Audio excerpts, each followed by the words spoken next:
नमस्कार, घटना चक्र बुक वीडियो के इस शैक्षणिक मंच पर आपका स्वागत है। हमारा उद्देश्य है ज्ञान को सरल, स्पष्ट और सुलभ रूप में आप तक पहुंचाना। आइए आरंभ करते हैं अध्ययन और सफलता की इस यात्रा को। भारतीय लोकतंत्र में जवाबदेही यानी अकाउंटेबिलिटी एक बहुत बड़ा सवाल है। तो आज इसी पर बात करेंगे कि हमारे देश के सबसे ऊंचे पदों पर बैठे लोगों को अगर जरूरत पड़े तो हटाने की संवैधानिक प्रक्रिया आखिर है क्या। चलिए इसे समझते हैं। तो सबसे पहला सवाल यही उठता है, जब कोई देश के सबसे बड़े पद पर पहुंच जाए तो ये कैसे सुनिश्चित हो कि वो संविधान के दायरे में ही काम करे। इसका जवाब जाहिर है हमें हमारे संविधान में ही मिलता है। और देखिए, ये सिर्फ कोई किताबी सवाल नहीं है। अभी हाल ही में 18वीं लोकसभा के स्पीकर का चुनाव हुआ। उपराष्ट्रपति के पद को लेकर भी बातें होती रहती हैं। ये सारी चीजें हमें याद दिलाती हैं कि इन प्रक्रियाओं को समझना कितना जरूरी है। तो शुरुआत करते हैं सबसे ऊंचे पद से, भारत के राष्ट्रपति। इनको हटाने का जो प्रोसेस है वो सबसे मुश्किल है। एक तरह से ये अकाउंटेबिलिटी का गोल्ड स्टैंडर्ड है। ये पूरी प्रक्रिया दी गई है संविधान के आर्टिकल 61 में, और उन्हें हटाने का आधार सिर्फ एक ही हो सकता है, संविधान का उल्लंघन, बस।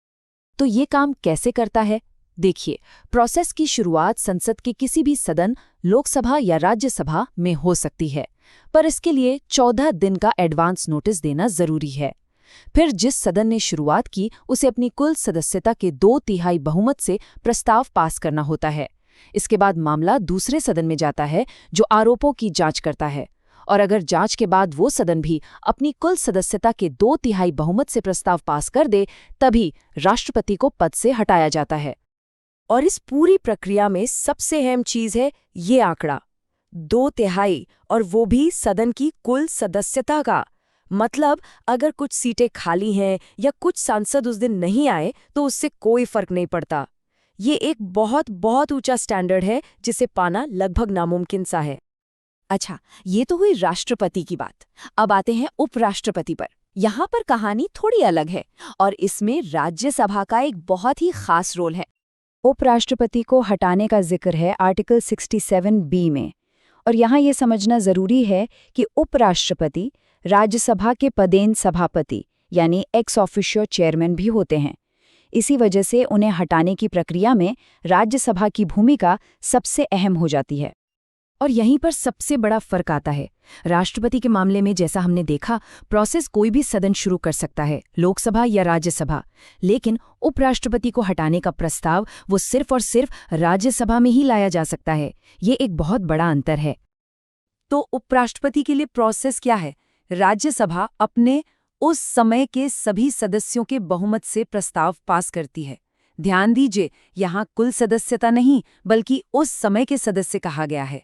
जब राज्यसभा से ये पास हो जाता है तो फिर इसे बस लोकसभा की सहमति के लिए भेजा जाता है।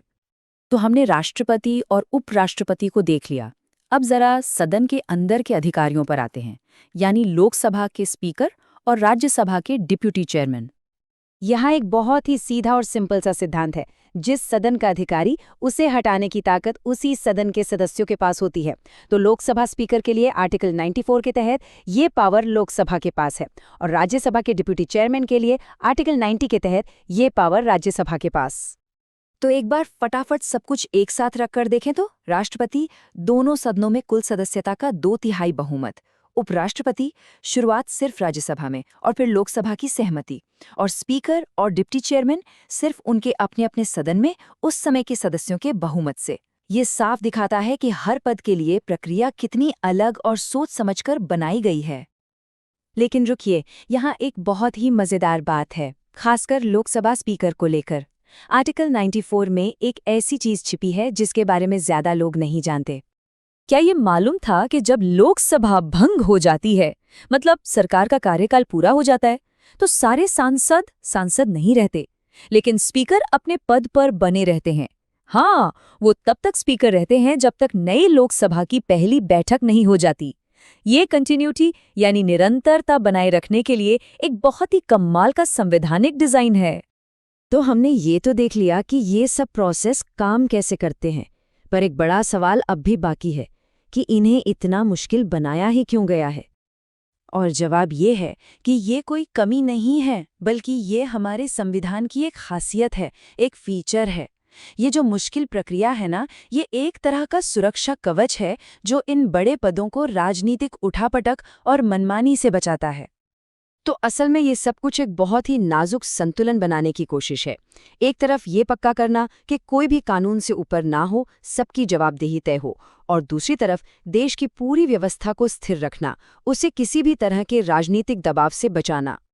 और आखिर में एक सवाल पर आकर रुकते हैं, किसी भी लोकतंत्र की असली ताकत किस बात से पता चलती है? शायद इसी बात से कि वो अपने सबसे शक्तिशाली नेताओं को भी शांति से, संवैधानिक तरीके से जवाबदेह ठहरा सकता है या नहीं। ये एक ऐसी बात है जो वाकई सोचने पर मजबूर करती है।